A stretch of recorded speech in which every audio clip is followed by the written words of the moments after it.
Alright, so moving on. This section I'll call like the actual theme of the deck. There's like 1, 2, 3, 4, 5, 6, 7, 8, 9, 10, 11, 12, 13. So there's 13 cards to support the clerics and their quote-unquote advisors in the deck. So once again, Kambal is my commander now, the human advisor, or you could go for the spirit advisor, Karloff. So both should work pretty well, but I've been happier with Kambal most of the time. But then again, I haven't played too many games with Karloff, so we'll see. So these guys, these are their verdicts. Or like, so you have to respect them. So authority of the councils. You play this, creatures your opponents control enter the battlefield tapped. This is a very big deal. And more importantly, it gains you life. So if you're playing Karloff and you have this, your opponents are completely screwed if they're playing like creature decks or of any sorts. Because they come into play tap and also give 2 counters to your commander. Blind Obedience pretty much does the same thing, except it also affects artifacts. It's really great. All their mana rocks are just slowed down by like bucket load. At the same time, Extort is an interesting mechanic. Whenever you play a spell, you just pay 1 black or 1 white more and you zap them for life. So once again, works really well with Karloff, or even Kambal for that matter, to just gain up your life much more. Okay, so there's a landfall card I was talking to. It currently is the only one, so I didn't really feel like I had to run the actual fetches. The more expensive fetches, because it's good enough. So retreat to Hagra. So whenever a land enters the battlefield under your control, we won't really be using part 1, so I'm just gonna not even mention it. You'll be using part 2. Each opponent loses a life and you gain 1 life. It really adds up in a long attrition-y game, which black-white is good for. Polluted Bonds is kind of like the opposite effect. When a land comes into play under an opponent's control, they lose 2 life, you gain 2 life. Blood Chief Ascension, So this is probably one of the most valuable cards in black if you're going for the gain life, lose life strategy, because you're going to get the counters on it very soon. And then at that point, you're just going to be gaining a lot of life and zapping up a bunch of life as well. Chalice of Life, it's hilarious. I've been able to KO someone by turning in Chalice of Death. So this is a flip card. Once you have 10 or more life from your starting life total, which is extremely easy with all the synergistic cards in the deck, as well as, especially if you use Kambal, then this is going to happen really quickly. Then you just tap it to make opponent lose 5 life every time you untap it. You can just keep doing it. It's really hilarious. I had one game whereby they just didn't have an artifact removal, and I wasn't killing them with creatures. I was just saying, all right, I don't like you, so I'm going to offer you the Chalice of Death, and you have to drink from it. So it's pretty hilarious. This is my only combo in the deck, so it sort of runs along with the theme gain life, lose life, right? So there's a lot of... Every card in here does something to either gain life or lose life. So Sanguine Bond and Exquisite Blood, they do the exact opposite. When you gain life, opponent loses that much life. When opponent loses life, you gain that much life. So the 2 by itself is already good. It interacts perfectly with everything else in the deck. But with these 2 together, once your opponent loses 1 life or you gain even 1 single life, everyone dies completely. Everyone gets KO'd. But it's the only combo I'm running, and it's not really there for it to be reliable, because I don't have that many ways to fetch for it, as mentioned above, before. But it's just nice to have it for value. So either I have one or the other, and if I end up having both and I win from it, then good. But if not, they're just there for value. But they do have combo potential. Heliod, God of the Sun. What's really important about him is that he gives other creatures you control have vigilance. So all clerics have vigilance now. It matters a lot later. I'm going to get into that. And he can also create cleric tokens. Kind of expensive for 4, but still it's fine. One of the best enchantments for black, in my opinion. Phyrexian Reclamation. So you'll pay 2 life, pay 1 black, 1 colorless, and you return target creature card from your graveyard to your hand. That is ridiculous. It's not on top of your library, it's to your hand, and you can do it whenever you want. Once again, all the creatures in the deck are so cheap that you'll be able to recast them over and over. It's not much of an issue. You just need to get them back. Pestilence, it's going... this is a very funny card. It works. There's a second synergistic combo I have in here. Not to win necessarily, but to make things really annoying and painful for opponent. I'll get into it later. But the basic idea behind Penitence is that you'll pay as much black to deal 1 damage to all creatures and all players, but you'll always have at least 1 creature on the battlefield without dying. So this will always stay on the field, in the correct scenario. And ideally, it could also be pro-black. Get into that maybe later. Oh, actually, I don't think I have that, but I'll explain once I reach those creatures that work around with Pestilence. So Grave Pack, Dictate of Erebos, it just makes people, sort of like think twice before removing your creatures. The creatures are not inherently dangerous. Like, it's like you play a creature and they have to get rid of it immediately, but rather the clerics work together. So these sort of like discourage them from removing their clerics because then they'll lose creatures too if they have creatures on the battlefield. Great. So now for the religious army of Kambal and Karlov.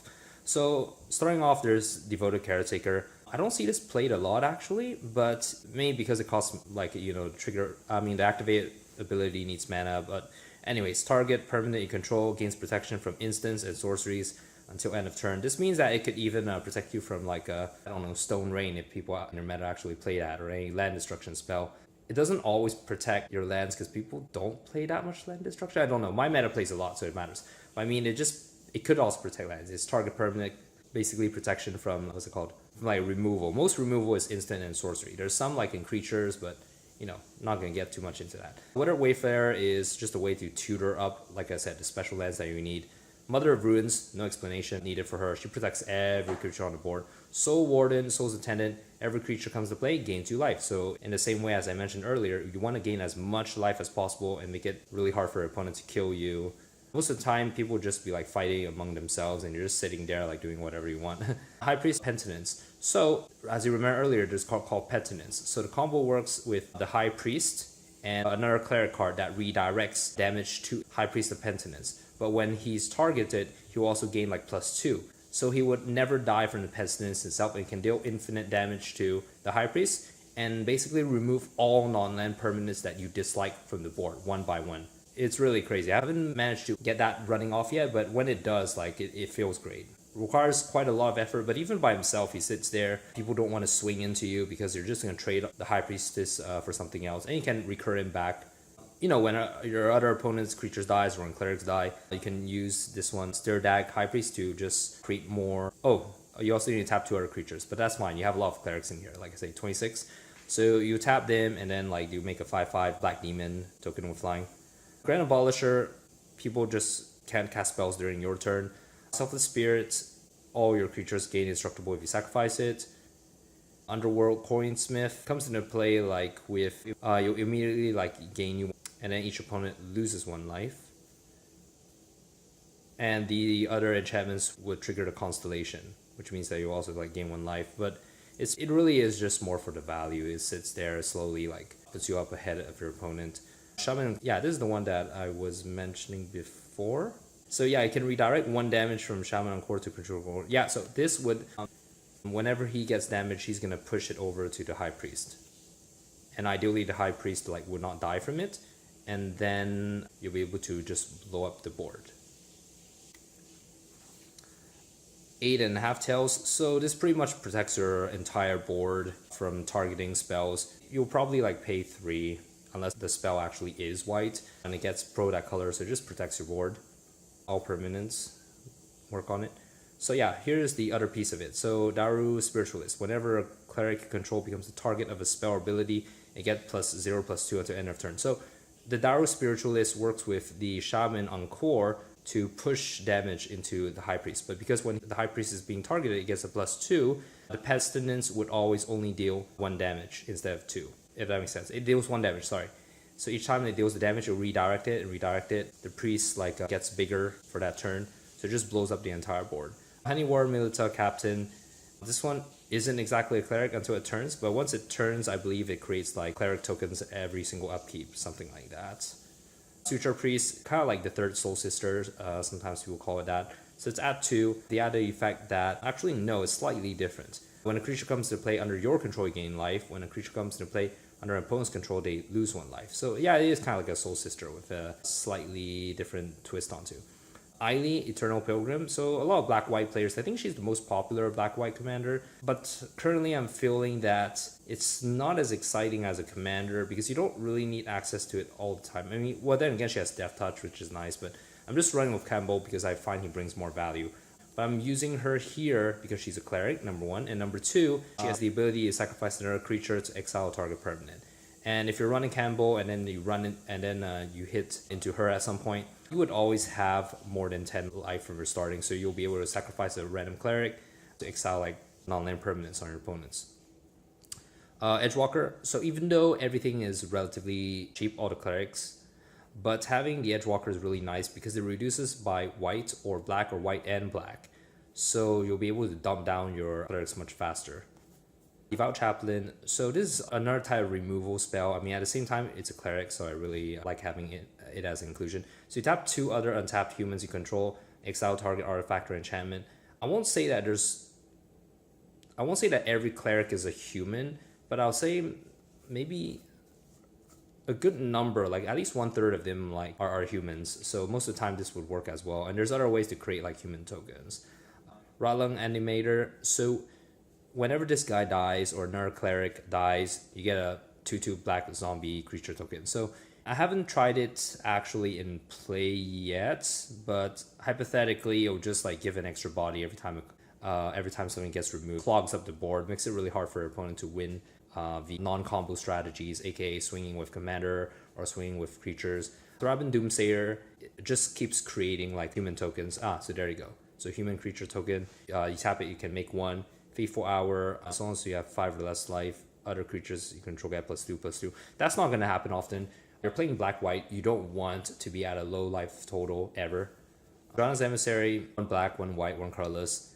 2/2 flyer. So beginning of every upkeep, each opponent loses 1 life and you gain 1 life. It's really annoying, and depending on your play group, it could either be a very good card or bad card. In the best case scenario, it would just sit there and just slowly get you ahead while your other opponents are just like ignoring her, or they'll be like, wow, this is really annoying, and they'll immediately deal with it. Who knows?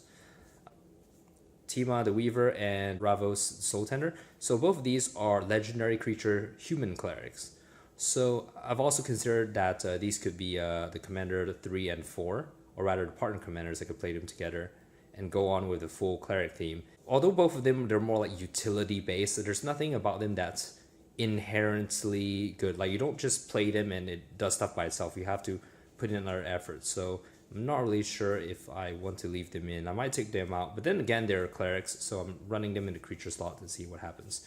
Bishop of the Rebirth. So these are the most expensive creatures mana-wise in the deck. Bishop of Rebirth is kind of like Sun Titan, worst version of Sun Titan, but hey, it's a cleric, so why not? Has Vigilance. Whenever Bishop attacks, you can return a creature card, convert mana cost 3 or less from graveyard to battlefield. Every other creature in the deck, other than these 3 you see here, are 3 and less. So it's a very good value card, brings back any creature, basically. Battletide Alchemist. I'm not sure if most people know about this card. I mean, even when I saw it, I had to read it several times before I understood.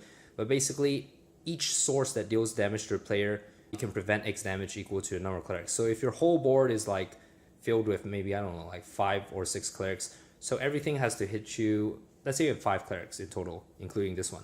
So something will have to, a single source will have to hit you for more than 5, otherwise you can prevent everything. So it's really good. It's also political because you can prevent the damage to any single player. It doesn't have to be just yourself. So it opens up like making like friends or temporary truces with someone. And lastly, a trademark card, or like the Cleric Lord, kind of. Oh, he actually is a Cleric Lord. That's nice. I never noticed about that. So Ancestor's Prophet. You tap 5 clerics, you control 10 life. This is, once again, in practice, I'm not really sure if it's that feasible, but once again, there's 26 clerics and other ways to make like cleric tokens. So gonna see how this goes. Works really well with that previous, the Helioid God. Yeah, so it makes everything vigilance. So if you wanted to, you know, there's nothing on the table, you can just swing with all your clerics, I guess, if it's safe, for vigilance. And after that, you can tap them to gain you 10 life. Alright, so that's the end.